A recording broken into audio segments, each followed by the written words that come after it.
Saya mohon izin untuk menyampaikan paparan yang diamanahkan kepada saya dengan judul Tantangan dan Peluang Produk Perlebahan dalam Industri Pangan Fungsional dan Nutrasetikal, saya tambahkan nutrasetikal, di Indonesia serta peluangnya pada pasar internasional. Terkait dengan pangan fungsional dan nutrasetikal, saya mohon izin untuk berangkat dari definisi terlebih dahulu. Kalau kita mengacu pada Perka BPOM nomor sekian tahun 2011, di situ dikatakan bahwa pangan fungsional adalah pangan olahan yang mengandung satu atau lebih komponen pangan yang berdasarkan kajian ilmiah mempunyai fungsi fisiologis tertentu di luar fungsi dasarnya, terbukti tidak membahayakan dan bermanfaat bagi kesehatan. Secara sederhana boleh dikatakan pangan fungsional adalah pangan yang memiliki khasiat kesehatan, itu kira-kira. Nah, namun demikian, definisi pangan fungsional tersebut diganti berdasarkan Perka BPOM nomor 13 tahun 2016, tidak ada lagi definisi pangan fungsional. Nah, jadi tetapi di dalam Perka yang baru bahwa pangan olahan itu boleh mencantumkan klaim setelah memenuhi persyaratan. Nah, klaim tersebut diantaranya ya boleh mencantumkan klaim kesehatan, asalkan syarat dan ketentuannya terpenuhi. Jadi dalam konteks peraturan atau regulasi di Indonesia, pangan fungsional boleh dibilang sekarang sudah tidak ada. Yang ada adalah pangan olahan atau pangan berklaim. Dan untuk bisa mengklaim tersebut, syarat dan ketentuannya harus dipenuhi. Nah, kemudian terkait dengan produk perlebahan, banyak sekali produk perlebahan yang masuk kategori nutrasetikal. Nutrasetikal ini sebetulnya kombinasi antara nutrition dan pharmaceutical. Ini digagas pertama kali oleh De Veliz tahun 89, yang intinya bahwa nutrasetikal merupakan substansi yang dapat berupa pangan atau bagian dari pangan yang memberikan manfaat kesehatan atau medis, termasuk pencegahan dan pengobatan penyakit. Namun nutrasetikal ini, meskipun bagian pangan atau bagian dari pangan, sediaannya adalah dalam bentuk sediaan farmasetik. Jadi isinya adalah pangan atau bagian pangan, tapi sediaannya adalah farmasi, misalnya pil, serbuk atau bubuk, kapsul, vial, kaplet, tablet, dan lain sebagainya. Nah, kemudian berdasarkan pangan fungsional dan nutrasetikal, bila dikaitkan dengan kategori produk di Badan POM, sebetulnya memang ini belum ada sesuatu yang pas ya. Terkait dengan aturan Badan POM ada istilah suplemen makanan berdasarkan Perka BPOM tahun 2004. Tapi kemudian suplemen makanan ini diubah lagi oleh Perka BPOM tahun 2017 yang menyebutkan istilah suplemen kesehatan, yaitu produk yang dimaksudkan untuk melengkapi kebutuhan zat gizi, memelihara, meningkatkan, dan atau memperbaiki fungsi kesehatan, mempunyai nilai gizi dan atau efek fisiologis, mengandung satu atau lebih bahan berupa vitamin, mineral, asam amino, dan atau bahan lain bukan tumbuhan yang dapat dikombinasi dengan tumbuhan. Nah, itu suplemen kesehatan. Nah, nutrasetikal juga beririsan dengan definisi pangan olahan, pangan berklaim tadi. Kemudian nutrasetikal juga beririsan dengan obat tradisional. Nah, jadi memang ini sangat unik ketika kita akan memproduksi dan mengedarkan satu produk, maka itu akan terikat dengan aturan yang disediakan oleh pemerintah, dalam hal ini adalah Badan POM. Oleh karena itu, industri tentu pasti akan memproduksi dan memperdagangkan produk-produk perlebahan, pasti acuannya adalah berdasarkan aturan dari pemerintah, dari badan yang berwenang. Ketika kategorinya sudah industri, maka aturan Badan POM pasti mengikat. Nah, terkait dengan pangan olahan ini, ada hal yang menarik bahwa kalau pangan itu terkategori pangan segar, dalam hal ini misalnya madu segar, maka itu tidak menjadi kewenangan Badan POM. Yang menjadi kewenangan adalah Kementerian Pertanian sekarang. Sementara yang ditangani oleh Badan POM adalah madu atau pangan olahan. Nah, apa itu pangan segar atau pangan olahan? Kita lihat dari peraturan, mohon maaf, undang-undang, bukan lagi peraturan, undang-undang nomor 18 tahun 2012 tentang pangan. Di sini disebutkan bahwa pangan segar adalah pangan yang belum mengalami pengolahan yang dapat dikonsumsi langsung dan atau yang dapat menjadi bahan baku pengolahan pangan. Termasuk pangan segar ini adalah madu. Jadi madu ada madu segar. Nah, kemudian di pasal yang sama di ayat ke-19 ada definisi tentang pangan olahan. Di sini juga berlaku sebagai madu olahan. Jadi, pangan olahan adalah makanan atau minuman hasil proses dengan cara atau metode tertentu dengan atau tanpa bahan tambahan. Nah, jadi ini dasarnya dari undang-undang tentang pangan. Baik, lanjut. Nah, tantangan atau masalah yang dihadapi industri perlebahan di Indonesia, sebetulnya kalau bisa saya sederhanakan, itu terkait dengan bahan baku. Industri itu cara berpikirnya sederhana. Ketika dia akan memproduksi dan mengedarkan produk, pasti bahan baku itu menjadi salah satu concern utama, perhatian utama. Dan bahan baku dalam hal ini madu di Indonesia yang menjadi persoalan adalah persoalan 4K1H, yaitu kuantitas, kualitas, kontinuitas, konsistensi, dan harga. Karena bahan baku ini harus memenuhi 4K1H, maka tidak aneh jika industri perlebahan yang besar, skala besar, ya industri besar, itu tidak bisa memanfaatkan madu lokal, madu nasional atau produk perlebahan nasional secara maksimal, karena terkait dengan persoalan ini. Jadi saya kira memang kalau industri perlebahan yang besar, katakanlah industri madu yang besar, itu sudah pasti ya akan mengambil atau mengimpor madu dari luar. Itu sudah pasti. Karena bahan baku lokal itu ada masalah di 4K1H ini. Kuantitasnya, kualitasnya, dan lain sebagainya, termasuk harganya yang mahal dan sebagainya. Nah, paling memang yang kita harapkan industri besar ini mengambil sebagian bahan bakunya untuk produksi mereka. Kalau 100% untuk produksi mereka, rasanya sangat sulit. Karena saya sendiri merasakan, saya yang belum kategori industri besar saja sudah merasakan betul masalah tantangan di bahan baku ini. Nah, kemudian yang kedua adalah masalah di pelaku usaha. Pelaku usaha perlebahan kita di Indonesia itu memang banyak memiliki keterbatasan. Pertama, keterbatasan dalam hal manajemen bisnis. Apakah itu manajemen produksi, manajemen mutu, termasuk manajemen pemasaran, itu sangat terbatas sekali. Yang kedua, dari pelaku usaha perlebahan di kita di Indonesia, itu juga terbatas dengan modal. Yang ketiga, terbatas inovasinya, dan kemudian satu lagi, sangat lambat merespon regulasi. Ini salah satu ciri atau karakteristik pelaku usaha perlebahan di Indonesia. Karena pelaku usaha perlebahan di Indonesia yang saya maksud di sini adalah sebetulnya pelaku UMK itu usaha kecil, UMK usaha mikro kecil, UMKM lah, usaha mikro kecil menengah. Itu memang masalahnya ada di sini, yaitu manajemen bisnisnya, modalnya, inovasinya, dan lambat merespon regulasi. Tentu bahwa keterbatasan dari pelaku usaha ini memang bisa diatasi dengan peningkatan kualitas sumber daya manusia. Ya, tentu pendidikan, kemudian training, dan lain sebagainya itu sangat-sangat membantu untuk bisa meningkatkan kualitas SDM pelaku perlebahan kita. Nah, kemudian sangat menarik di sini bahwa ada keterkaitan antara level bisnis dan level inovasi.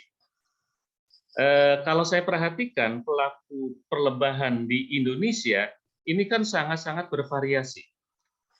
Ada yang katakanlah mereka menjual dengan cara memaksa atau mengiba. Misalnya dengan menceritakan bagaimana sulitnya mencari madu, medannya sangat sulit, itu saya katakan di level yang paling rendah. Inovasinya sangat rendah sekali.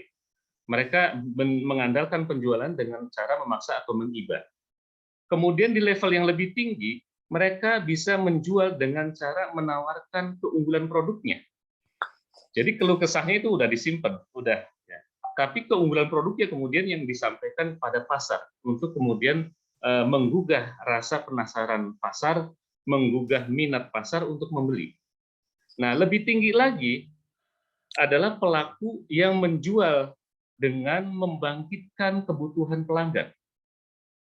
Nah, kalau pada level ini, pelaku usaha itu tidak pernah lagi keluar kata-kata hard selling, menjual tersedia atau ready stock barang ini, madu itu, nggak pernah lagi. Karena levelnya sudah tinggi. Nah, level yang paling tinggi adalah menjual dengan menciptakan kebutuhan baru. Rasanya kalau UMKM perlebahan kita di Indonesia, level tertinggi ini menciptakan kebutuhan baru rasanya belum ada. Paling banter mungkin sampai pada membangkitkan kebutuhan pelanggan. Dan ini masing-masing level tentu akan linear dengan inovasi. Makin kuat inovasinya, maka level bisnisnya makin tinggi. Nah, tentu ini menjadi satu pemikiran kita bersama. Kebanyakan pelaku usaha perlebahan kita ada di level mana ini? Nah, tentu kalau kita menginginkan industri perlebahan kita makin maju, kompetitif, bisa bersaing dengan perusahaan katakanlah multinasional, ya kita bisa berkaca dari sini. Titik kita berada di mana, koordinat kita, inovasi kita sampai di mana, kira-kira seperti itu. Nah, kemudian selain masalah perlebahan, tantangan perlebahan tadi, perlebahan juga memiliki peluang.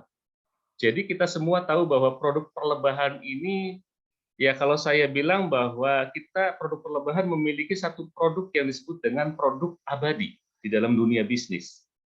Ini sangat-sangat jarang ada di bisnis yang lain.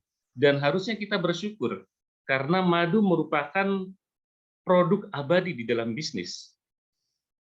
Nah, kenapa bisa disebut produk abadi? Karena dari zaman dulu manusia ada sampai sekarang, bahkan sampai nanti, sampai kiamat, orang akan tetap cari madu.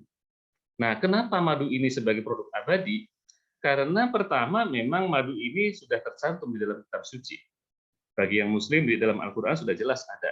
Di dalam kitab suci agama lain juga konon katanya ada. Nah, kemudian madu juga khasiatnya sudah terbukti, baik itu secara empirik maupun saintifik. Dan ini yang terakhir, rasa madu itu enak. Tidak ada obat yang rasanya enak kecuali madu. Saudaranya madu, misalnya saya pelaku propolis. Propolis saya tidak setiap hari minum. Kenapa? Karena rasanya tidak enak. Tapi kalau madu saya hampir tiap hari minum. Karena kalaupun saya tidak sakit, karena rasanya enak, saya tetap mau minum. Dan rasanya hal semacam ini juga sama dialami oleh konsumen.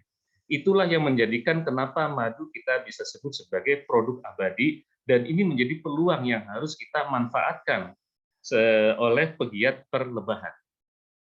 Dan kita semua tahu bahwa kemarin ketika pandemi corona, wah itu begitu banyak sektor-sektor bisnis yang ambruk. Dan sektor bisnis madu, sektor bisnis perlebahan itu luar biasa. Boleh dibilang panen besar. Saya ketika pandemi kemarin, wah itu harus produksi 24 jam, 3 shift saya buka. Itu karena ketiban berkah dari pandemi COVID kemarin. Padahal di saat yang sama, begitu banyak ya sektor bisnis yang tidak bisa bertahan. Jadi inilah peluang produk perlebahan yang semestinya harus kita manfaatkan oleh pelaku industri.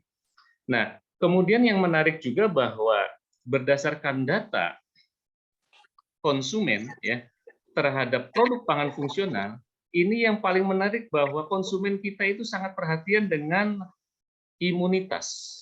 Jadi di antara produk pangan fungsional, produk-produk yang klaimnya ke arah imunitas, meningkatkan daya tahan tubuh, kesehatan, dan lain sebagainya, itu paling diminati oleh konsumen. Jadi kalau kita sebagai pelaku perlebahan dan kemudian bersentuhan dengan bisnis, maka imunitas ini, market share terbesar ini harus kita manfaatkan. Jadi ketika kita memasarkan, jangan lupa madu ini harus kita posisikan bisa meningkatkan imunitas kita, bisa menjaga imun kita, dan lain sebagainya. Maka itu akan menarik perhatian konsumen. Baik, lanjut.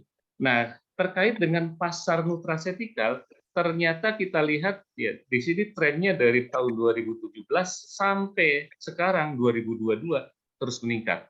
bahkan diperkirakan akan mengalami terus peningkatan. Sebagai produsen nutraceutical, saya kira ini satu data yang bisa memberikan rasa optimis kita. Karena data ini juga tidak mungkin lahir berdasarkan perkiraan belaka, pasti melalui proses yang valid dan ilmiah. Nah, kemudian yang tidak kalah menarik di sini bahwa Indonesia itu terkategori negara yang memiliki pangsa pasar tinggi terhadap produk nutraceutical, produk kesehatan. Ini yang di warna hijau, ini menunjukkan pasarnya sangat tinggi. Artinya orang Indonesia itu memiliki minat yang sangat tinggi terhadap produk-produk kesehatan. Dan produk-produk perlebahan itu ada di dalamnya. Sehingga sebetulnya ini peluang yang sangat besar bagi kita pelaku perlebahan, pelaku industri perlebahan untuk bisa memanfaatkan kondisi pasar yang demikian. Nah, selanjutnya bagaimana strategi menguasai pasarnya nih? Karena tanpa kita menguasai pasar, rasanya dunia perlebahan kita ya tidak akan mungkin maju. Industrinya banyak atau misalnya produksinya hulunya banyak, tapi kalau kemudian penguasaan pasarnya rendah, percuma. Jadi penting bagi kita untuk membangun strategi bagaimana menguasai pasar. Nah, tentu terkait dengan bagaimana penguasaan pasar ini, kita lihat bahwa Indonesia sebetulnya pasar besar yang diperebutkan oleh pemain-pemain pasar dunia. Jadi sebetulnya kalau kita mau serius menggarap pasar, ya pasar yang di depan mata dulu itu sudah sangat besar. Pasar nasional itu sudah sedemikian besar. Karena besarnya pasar Indonesia, banyak sekali industri dari luar yang justru bermain di pasar nasional. Nah, jadi kalau misalnya justru kita lebih melirik pasar internasional, pasar nasionalnya kita abaikan, justru kebalik gitu menurut saya. Nah, kemudian yang kalau tidak kalah menarik adalah sekarang kita masuk pada bisnis di era digital. Data ini ada diagram batang ini yang warna biru ini menunjukkan advance economies yang menunjukkan bahwa ekonomi berbasis teknologi tinggi tetapi pemasarannya masih konvensional. Sementara bagian yang warnanya abu-abu itu disebut dengan emerging economies yang memang sudah mengadopsi atau mengaplikasikan teknologi digital. Nah, kita lihat bahwa perkembangan aplikasi teknologi digital dari tahun ke tahun yang warna abu-abu ini terus membesar, terus meningkat. Tahun 2000 itu aplikasi teknologi digital mungkin hanya sekitar 5%. Tahun 2015 itu sudah lebih dari 40%. Tahun 2020, sekarang kita 2022, ternyata aplikasi teknologi digital sudah demikian besar dominan, lebih dari 50%. Jadi bisa kita bayangkan ketika kita memasuki dunia bisnis dan kita tidak terkoneksi secara digital, maka kita akan merasakan bagaimana penjualan atau menjual barang kita itu sulit sekali. Ini pengalaman saya sendiri, saya memiliki 17 perusahaan mitra distribusi yang masih konvensional menjual katakanlah madu 1000 botol sebulan aja sudah ngos-ngosan, sudah sulit sekali. Tetapi perusahaan distribusi yang sudah terkoneksi dengan dunia digital begitu lekat ya, menjual 30.000 botol itu dalam waktu seminggu beres. Jadi begitu dahsyatnya peran dunia digital. Nah, kita lihat bagaimana profil ya konsumen Indonesia. Jadi Indonesia itu kan diperkirakan populasinya 274 juta. Yang uniknya di sini bahwa mobile connection-nya itu mencapai 345 juta. Jadi orang Indonesia ternyata banyak yang memiliki handphone ganda, smartphone ganda.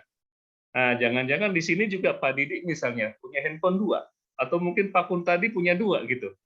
Nah, ini unik sekali gitu. Nah, ternyata yang pengguna internet orang Indonesia ada 202 juta orang. Dan kemudian yang aktif di sosial media itu ada 170 juta orang.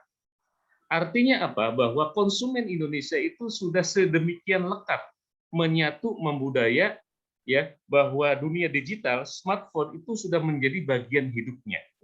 Nah, apabila kita berbisnis tidak terkoneksi secara digital, maka siap-siaplah perusahaan kita bangkrut.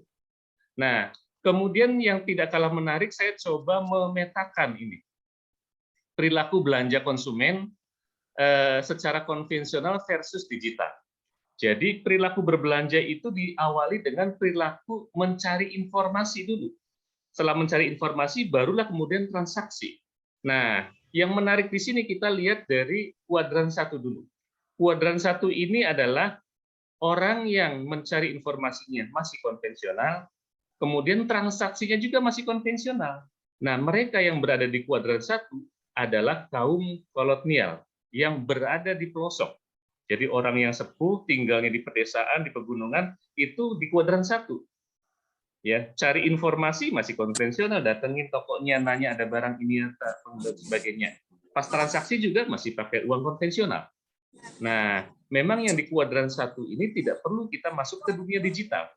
Tetapi konsumen yang berada di kuadran 1 sekarang itu sudah sangat-sangat sedikit. Kemudian kita pindah ke kuadran 2, yaitu konsumen yang mencari informasinya masih konvensional, tapi transaksinya sudah mulai digital. Nah, ini ada.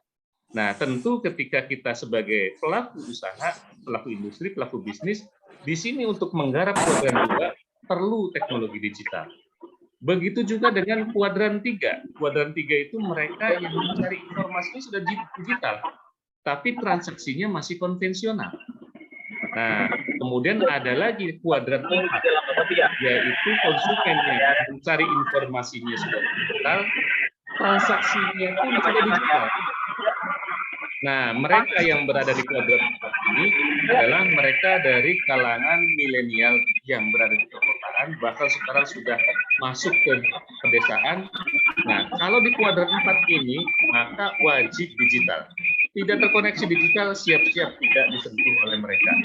Jadi berdasarkan 4 kuadran ini, kita bisa bayangkan bahwa kuadran 2, 3, dan 4 sudah terpapar digital. Hanya kuadran 1 yang tidak terpapar digital. Jadi bagaimana dunia kita ini sudah berubah dari dunia konvensional ke dunia digital. Baik, lanjut. Nah, selanjutnya bagaimana strategi menguasai pasarnya? Jadi, kalau kita ingin menguasai pasar, sebetulnya sederhana. Bahwa spesifikasi mutu produk industri Indonesia itu wajib sama, wajib setara, sepadan dengan spesifikasi mutu konsumen. Artinya apa? Bahwa mutu produk kita itu harus sesuai dengan keinginan konsumen. Jadi harus sesuai dengan mutu atau selera konsumen. Jadi kalau saya sebagai pelaku industri, mutu adalah selera konsumen. Jadi kita mesti tahu apa yang diinginkan oleh konsumen. Nah, dimensi selera konsumen itu macam-macam. Ada dimensi sensori, misalnya rasa, warna, aroma, kekentalan, dan lain-lain. Itu harus sesuai dengan keinginan mereka. Kemudian desain, bentuk, dan ukuran kemasannya harus sesuai selera mereka. Harganya harus pas. Orang yang kaya punya mobil Mercy, maunya harganya yang bergengsi. Orang yang katakanlah kalangan bawah, maunya harganya yang terjangkau, murah meriah. Kira-kira seperti itu. Kemudian konsumen juga menghendaki produk itu harus konsisten, harus continue, khasiatnya bagus, mudah memperoleh informasinya, mudah transaksinya, kemudian layanan purna jualnya juga bagus. Kira-kira seperti itu. Nah, maka memang ini sangat penting bagi industri perlebahan kita untuk membuat inovasi produk untuk memenuhi mutu atau selera konsumen. Oleh karena itu, penting bagi industri kita untuk menjaga selera konsumen dan menciptakan brand yang kuat. Ketika misalnya industri kita seperti ini, mampu berada seperti ini, maka itu akan bisa menarik sektor hulunya. Produk-produk perlebahan dari sektor hulu, dari katakanlah produksi nasional, itu akan bisa diserapnya. Nah, lanjut. Ini lewat saja. Kemudian, nah, sedikit saya cerita tentang propolis di Indonesia. Jadi kalau berdasarkan data, ini tapi datanya masih pendugaan ya, bukan data yang betul-betul presisi. Pemain utama propolis di Indonesia itu nomor 1 Australia, kedua New Zealand, yang ketiga Inggris, 4 Brazil, yang Indonesia itu nomor 6, itu tahun 2019. Jadi kurang dari 5%. Nah, tetapi memang ada SNI propolis itu luar biasa ya. Ketika SNI propolis sudah terbit, maka respon pasar Indonesia juga sangat positif. Ketika konsumen mempertanyakan mutu propolis Indonesia, maka kita dorong untuk bandingkan dengan produk lain melalui SNI-nya. Disitulah kemudian memang posisi Indonesia meningkat tajam.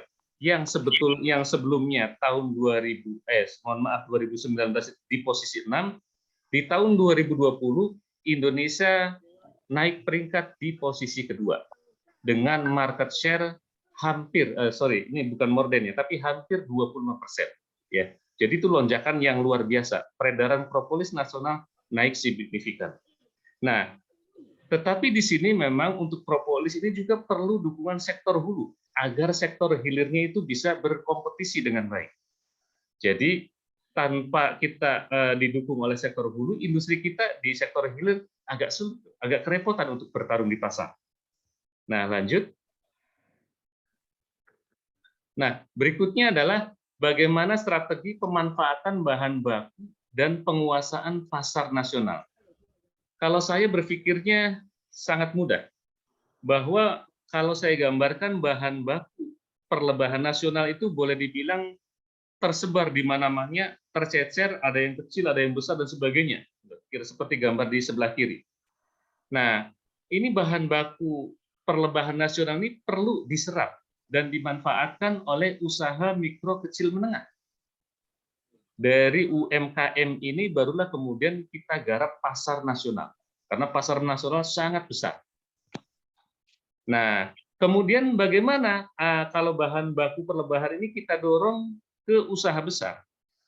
Memang ini menjadi pertanyaan yang sangat besar. Kalau usaha besar, katakanlah produsen madu yang terkenal di Indonesia lah ya, untuk menyerap madu nasional secara keseluruhan agak kesulitan karena masalah bahan baku yang tadi saya sampaikan di awal. Yang bisa diharapkan adalah bagaimana agar industri besar ini tetap memberikan porsi untuk bisa menampung bahan baku lokal sekian persen lah dari kebutuhan bahan bakunya.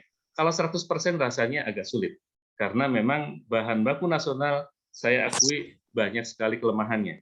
Sehingga perusahaan madu nasional yang besar itu cenderung ya mixing antara madu impor dengan madu lokal.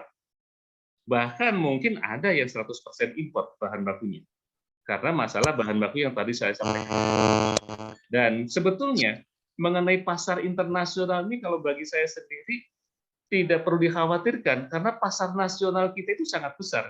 Justru banyak sekali negara-negara lain yang sangat tertarik, sangat tergiur dengan besarnya pasar Indonesia. Nah, jadi yang harus kita lakukan adalah kita fokus menggarap pasar nasional. Kalaupun ada peluang pasar internasional, ya silakan, nggak masalah, kita garap. Tapi jangan sampai kita kehilangan fokus menggarap pasar nasional. Nah, berikutnya saya sampaikan sedikit bahwa pasar nasional ini begitu besar ya. Jadi pasar nasional itu kan besar dan beragam. Ya. Karakter masyarakat kita sangat beragam, beda suku, beda kelompok umur, beda pendapatan, beda kelompok pendidikan, itu menunjukkan seleranya beragam. Nah, pasar nasional juga mudah digarap, dan untuk menggarap pasar nasional cenderung perizinannya lebih mudah. Jadi oleh karena itu kita harus fokus menggarap pasar nasional yang ada di depan mata kita, yang market share-nya sangat besar. Ya, lanjut. Nah, ini data penting untuk berinovasi, tapi saya lewat saja ini tentang inovasi, tidak terlalu ini. Nah, sedikit saya sampaikan tentang keterkaitan kategori produk dan izin edar, karena salah satu yang paling sering dibahas di dalam grup sehari-hari juga mengenai madu sos. Nah, madu sos ini harus kita perjuangkan, katakanlah isu madu sos ini harus kita selesaikan sesuai dengan peraturan yang berlaku. Jadi kalau kita lihat bahwa madu itu kan macam-macam. Ada madu sebagai bahan baku, yaitu madu bukan untuk konsumsi langsung, tetapi sebagai bahan pembaku pembuatan produk. Nah, kalau kita mau memperdagangkan madu sebagai bahan baku, kita membutuhkan dokumen yang namanya COA. Tidak perlu izin edar. Nah, kemudian ada madu sebagai pangan segar, yaitu madu untuk konsumsi langsung tanpa pengolahan atau dengan pengolahan minimal. Jadi kalau pengolahan minimal itu statusnya masih madu sebagai pangan segar. Misalnya menurunkan kadar air, itu masih terkategori pangan segar. Nah, rinciannya ada madu budidaya, madu liar, dan sebagainya itu masih sama. Izinnya adalah NKV, nomor kontrol veteriner di Kementan. Nah, isu tentang madu sos ini sebetulnya hanya relevan pada kedua jenis ini, yaitu madu sebagai bahan baku dan madu pangan segar. Karena madu bahan baku ya harus murni. Madu pangan segar juga harus murni. Jadi kalau kita mempersoalkan madu sos, jangan lupa harus pada kedua kategori madu ini. Nah, kalau kita mempersoalkan madu sos, sementara yang kita persoalkan itu izinnya adalah POM MD, POM PIRT, atau POM TR, maka saya katakan itu salah kamar. Tidak tepat kita mempersoalkan madu sos pada madu yang berizin edar PIRT, POM MD, maupun POM TR. Kenapa? Karena kita lihat definisi, dan ini diatur dalam undang-undang tentang pangan, bahwa madu sebagai pangan olahan adalah madu untuk konsumsi langsung dengan pengolahan, penambahan bahan pangan non-madu, dan BTP. Jadi jangankan ditambah gula, ditambah pengawet pun boleh kalau izinnya PIRT, MD, atau TR. Gitu. Nah, kemudian satu lagi, madu obat tradisional adalah madu untuk konsumsi langsung dengan pengolahan, penambahan bahan non-madu yang dibenarkan untuk penggunaan pengobatan tradisional. Jadi kalau misalnya ditambah dengan ekstrak tongkat ali, ekstrak bajaka, ya boleh-boleh saja kalau izinnya POM TR. Nah, jadi sekali lagi terkait dengan madu sos, jangan salah kita kalau mau memperjuangkan pemberantasan madu sos, yang harus kita perjuangkan atau kita berantas adalah di sektor madu bahan baku dan madu pangan segar. Jangan sampai kita mempersoalkan madu sos, yang kita persoalkan itu izinnya PIRT, MD, ataupun TR. Nanti oleh pihak berwenang nanti kita diketawain gitu, kira-kira seperti itu. Ya, saya kira itu yang bisa saya sampaikan. Mudah-mudahan ini bisa menjadi pancingan untuk diskusi dalam diskusi ini. Mudah-mudahan bermanfaat. Terima kasih. Assalamualaikum warahmatullahi wabarakatuh.